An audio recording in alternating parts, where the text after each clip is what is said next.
Assalamualaikum warahmatullahi wabarakatuh. Bismillahirrahmanirrahim. Alhamdulillahirabbil alamin wa bihi nasta'in ala umuri dunya waddin. Wassalatu wassalamu ala asrofil anbiya'i wal mursalin wa ala alihi wa sahbihi ajma'in. Amma ba'du. Segala puji kita panjatkan kehadirat Allah Subhanahu wa taala atas segala nikmatnya yang telah diberikan kepada kita semua. Nikmat sehat, nikmat taufik, hidayah, inayah, dan nikmat yang paling besar, yaitu nikmat iman dan Islam. Salawat serta salam tak lupa kita sanjungkan ke hariban Nabi besar Muhammad Sallallahu Alaihi Wasallam. Alhamdulillah, pada kesempatan kali ini saya akan menjelaskan sedikit tentang materi sanlat yang bertema hikmah Idul Fitri. Nah, sebagaimana berdasarkan fakta dan realita kebiasaan masyarakat kita, selama ini telah terbangun opini publik yang rasanya cukup sulit untuk diubah, yaitu bahwasanya hari Idul Fitri itu sama dengan hari mudik dan pulang kampung untuk berkumpul dengan keluarga. Di samping itu telah terbentuk pula kebiasaan yang sudah merata di masyarakat kita, bahwa hari Idul Fitri adalah hari salam-salaman, hari maaf-maafan, dan bersilaturahim antar keluarga, kerabat, tetangga, dan sahabat. Nah, itu adalah sedikit gambaran tentang beragam pemaknaan, penyikapan, dan fenomena seputar Hari Raya Idul Fitri di masyarakat kita. Tentu masih banyak lagi yang lainnya. Dan tentu saja bukan berarti itu semua salah.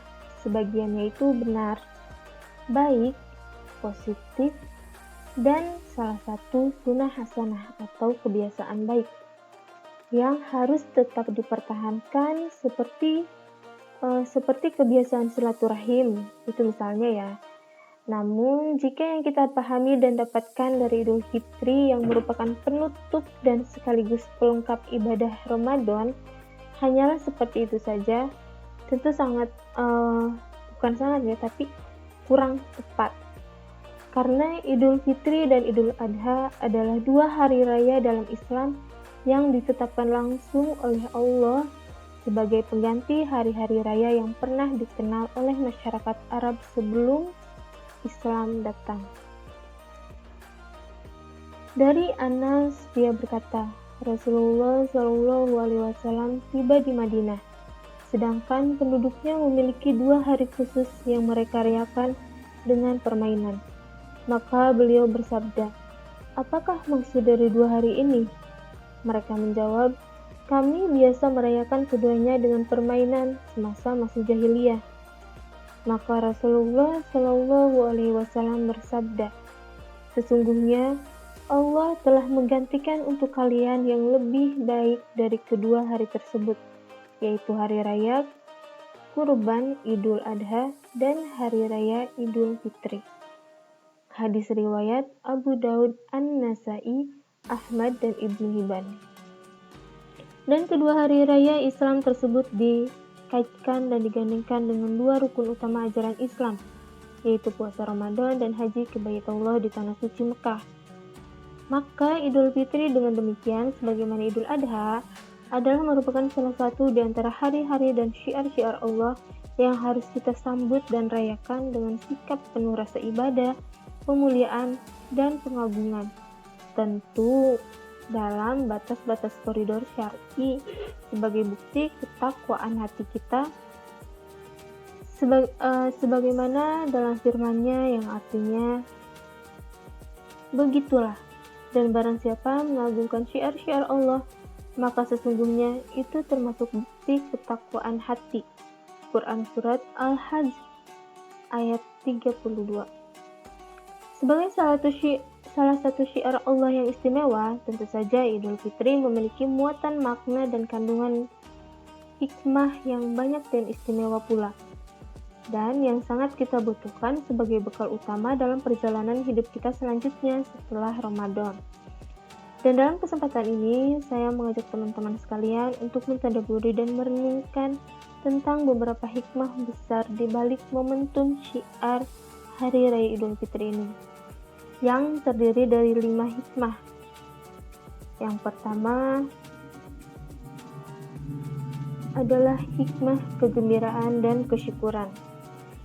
Hikmah pertama yang sangat menonjol dan dari momen Idul Fitri adalah hikmah kegembiraan dan kesyukuran.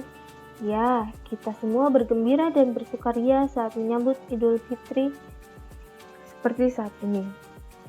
Dan memang dibenarkan, bahkan disunahkan kita untuk bergembira, berbahagia, dan bersukacita pada hari Idul Fitri.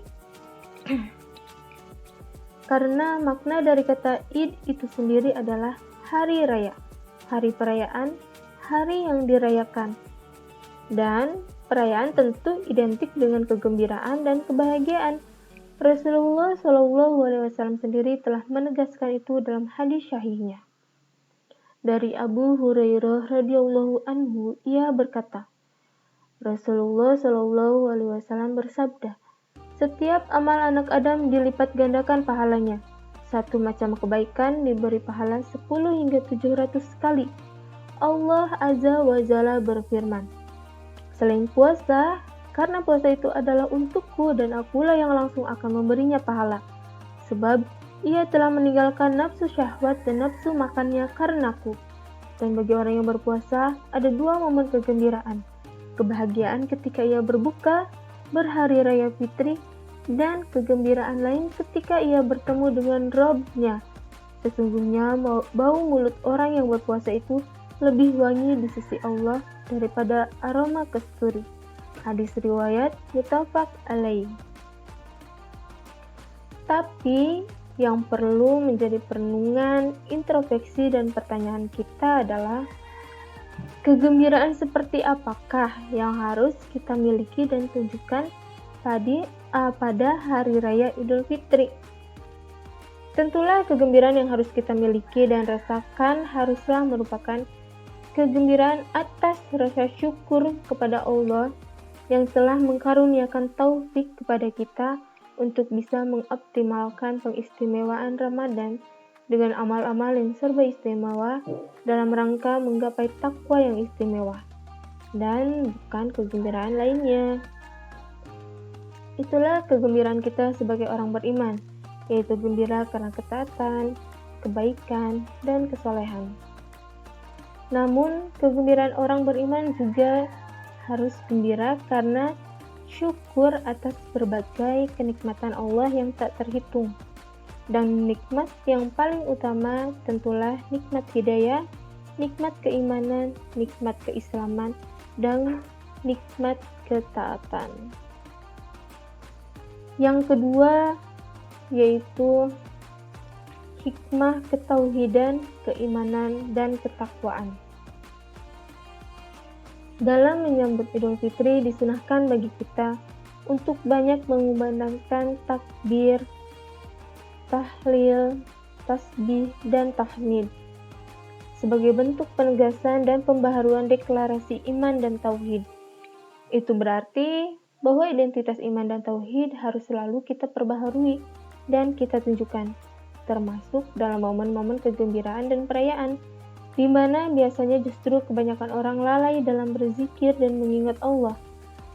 Seperti dalam firman-Nya yang artinya, dan hendaklah kamu mencukupkan bilangannya puasa Ramadan, dan hendaklah kamu mengagungkan Allah atas hidayahnya yang diberikan kepadamu, dan supaya kamu lebih bersyukur. Quran Surat Al-Baqarah ayat 185. Isi kandungan yang terdapat dalam surah ini yaitu hendaklah kita untuk mencukupkan bilangannya dalam berpuasa, yaitu 1 bulan, tidak kurang dan tidak lebih, atau 30 hari, dan selalu mengagungkan Allah atas segala hidayah yang telah beliau berikan kepada kita, tentunya dengan cara selalu menyebut nama Allah dengan bertakbir, bertahlil, bertasbih, dan bertahmid, agar kita bisa lebih mensyukuri apa yang kita miliki saat ini. Nah, jika kita tetap banyak bertakbir, bertasbih, bertahmid, dan bertahlil, serta berzikir mengagungkan Allah pada momen kemenangan, keberhasilan, kegembiraan, dan perayaan-perayaan yang biasanya melalaikan, maka harapannya pada momen-momen dan kesempatan-kesempatan lain, insya Allah akan lebih mudah lagi bagi kita untuk bisa menjaga dan melakukan itu semua. Dan dengan bekal takwa lebih istimewa yang telah kita raih darinya, marilah dalam perjalanan hidup selanjutnya kita jaga, kita buktikan, dan kita tunjukkan selalu identitas keimanan, keislaman, ketakwaan, dan kedekatan kita dengan Allah Azza wa Jalla.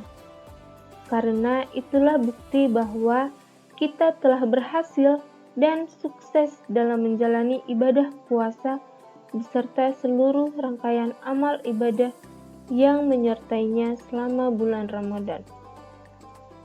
Seperti dalam firman-Nya yang artinya, "Hai orang-orang yang beriman, diwajibkan atas kamu berpuasa sebagaimana diwajibkan atas orang-orang sebelum kamu agar kamu lebih bertakwa." Quran Surat Al-Baqarah ayat 183. Oleh karena itu, selepas Ramadan ini dan pada momen Idul Fitri, kita harus terlahir kembali dengan menjadi pribadi-pribadi muslim dan muslimah baru yang lebih murni tauhidnya, lebih indah imannya, dan lebih istimewa takwanya bagi kehidupan yang lebih islami dan lebih baik dalam diri pribadi, dalam keluarga, dalam masyarakat, dan tentunya dalam bangsa dan negara. Amin amin ya rabbal alamin. Yang ketiga adalah hikmah kefitrahan. Biasa juga dikatakan bahwa dengan hadirnya Idul Fitri berarti kita kaum muslimin kembali kepada fitrah, kembali kepada kesucian. Dan itu benar, karena jika benar-benar dioptimalkan, maka Ramadan dengan segala amalia istimewanya adalah salah satu momentum terbaik bagi peleburan dosa dan penghapusan noda yang mengotori hati dan jiwa kita serta membebani diri kita selama ini. Dalam hadisnya dari Abu Hurairah berkata, Rasulullah Shallallahu Alaihi Wasallam bersabda, "Barang siapa yang berpuasa karena iman dan mengharap pahala dan ridha Allah, maka niscaya diampuni dosa-dosanya yang telah lalu." Hadis riwayat muttafaq alaih. Dalam hadis lain dikatakan bahwa dari Abu Hurairah bahwa Rasulullah Shallallahu Alaihi Wasallam bersabda, "Barang siapa melakukan qiyamul lail pada bulan Ramadan karena iman dan mengharap pahala dan ridha Allah, maka niscaya diampuni dosa-dosanya yang telah lalu." Hadis riwayat muttafaq alaih. Dan dari hadis lain juga dikatakan bahwa dari Abu Hurairah radhiyallahu anhu dari Nabi Shallallahu Alaihi Wasallam bersabda, "Barang siapa yang melakukan qiyamul lail pada malam Lailatul Qadar, mengisi dengan ibadah karena iman kepada Allah dan mengharap pahala hanya darinya, maka niscaya akan diampuni dosa-dosanya yang telah lalu." Hadis riwayat muttafaq alaih. Nah, setelah kebersihan diri, kesucian jiwa, dan kefitrahan hati itu kita dapatkan kembali, sehingga kita menjadi bak bayi suci yang baru dilahirkan ibunya, atau ibarat lembar kertas putih dan bersih, marilah pada hari raya fitri ini kita tuluskan niat, bulatkan tekad, dan kuatkan semangat untuk menjaga kebersihan, kesucian, dan kefitrahan itu seterusnya dalam hidup kita, sehingga sebisa mungkin jangan lagi kembali kepada dosa-dosa yang akan membuat noda-noda baru. Semoga Allah selalu memberikan kekuatan, taufik, dan hidayahnya kepada kita semua. Amin. Yang keempat yaitu hikmah kepedulian. Islam adalah agama peduli. Oleh karenanya, umatnya pun adalah umat peduli. Dan sifat serta karakter kepedulian itu begitu tampak nyata dan terbukti secara mencolok selama bulan mulia ini, di mana semangat berbagi dan spirit memberi melalui sunnah berinfak, bersedekah, serta kewajiban berzakat begitu indah menghiasi hari-hari penuh peduli sepanjang bulan Ramadan. Dan itu semua tidak lain dalam rangka meniru dan mencontoh keteladanan terbaik dari baginda Rasul tercinta Shallallahu Alaihi Wasallam. Dalam hadisnya dikatakan dari Ibnu Abbas berkata bahwa Rasulullah Shallallahu Alaihi Wasallam adalah manusia yang paling dermawan, lebih-lebih pada bulan Ramadan ketika malaikat Jibril alaihi salam menemuinya. Dan adalah Jibril alaihi salam mendatanginya setiap malam di bulan Ramadan untuk bertadarus Al-Quran dengan beliau. Sungguh, Rasulullah Shallallahu Alaihi Wasallam jauh lebih dermawan dengan kebajikan daripada angin yang bertiup. Hadis riwayat muttafaq alaih. Dan kewajiban kita sekarang di hari fitri ini adalah menjaga keistimewaan dengan melanjutkan semangat berbagi dan karakter memberi sebagai bukti takwa ini setelah Ramadan pada hari-hari kehidupan kita selanjutnya. Maka, mari kita jaga dan pertahankan hikmah kepedulian ini sebagai bukti takwa dan sekaligus wujud syukur yang telah kita raih melalui seluruh amaliyah Ramadan saat ini. Yang terakhir yaitu yang kelima, hikmah kebersamaan dan persatuan. Selama Ramadan, suasana dan nuansa kebersamaan serta persatuan umat begitu kental, begitu terasa dan begitu indah. Mengawali puasa bersama, bertarawih bersama, bertadarus bersama, berbuka bersama, beritikaf bersama, berzakat fitrah bersama, beridul fitri bersama. Dan hal itu karena memang ibadah dan amaliyah Ramadan serta Idul Fitri adalah bersifat jamaiyah, kolektif, dan serba bersama-sama. Tidak bisa dan tidak boleh sendiri-sendiri. Seperti dalam hadisnya dari Abu Hurairah bahwasannya Nabi Shallallahu Alaihi Wasallam bersabda, berpuasa itu adalah pada hari di mana kalian semua berpuasa secara bersama-sama. Dan beridul fitri itu adalah pada hari di mana kalian semua beridul fitri secara bersama-sama. Demikian juga dengan Idul Adha, yaitu pada hari di mana kalian semuanya beridul adha secara bersama-sama. Hadis riwayat Tirmizi, Abu Daud, dan Ibnu Majah. Suasana kegembiraan dan rasa kebahagiaan pun tampak demikian total dan seakan sempurna. Dan itulah memang esensi dan hakikat makna berhari raya dan beridul fitri. Maka dari itu, marilah hikmah kebersamaan dan persatuan yang menjadi salah satu ruh ibadah Ramadan dan esensi Idul Fitri ini kita jaga, pertahankan, dan tingkatkan terus, sehingga benar-benar menjadi karakter tetap diri kita sebagai kaum mukminin yang senantiasa bersaudara secara harmonis dan mesra, seperti yang tertera dalam surat Al-Hujurat ayat 10 yang artinya, orang-orang beriman itu sesungguhnya bersaudara, sebab itu damaikanlah, perbaikilah hubungan antara kedua saudaramu itu, dan bertakwalah kepada Allah supaya kamu mendapat rahmat. Quran Surat Al-Hujurat ayat 10.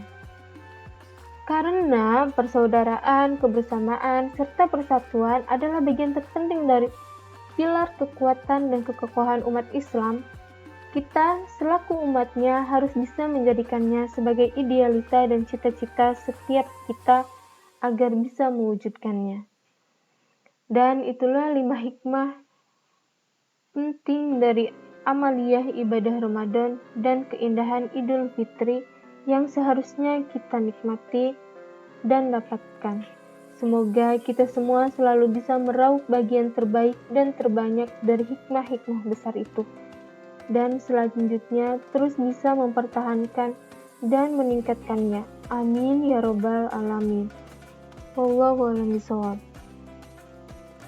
Terima kasih telah menyaksikan materi sanat hari ini. Semoga bermanfaat bagi kita semua. Dan mohon maaf jika ada tutur kata yang kurang berkenan atau kurang tepat atau ada yang salah. Wabillahi taufiq wal hidayah. Wassalamualaikum warahmatullahi wabarakatuh.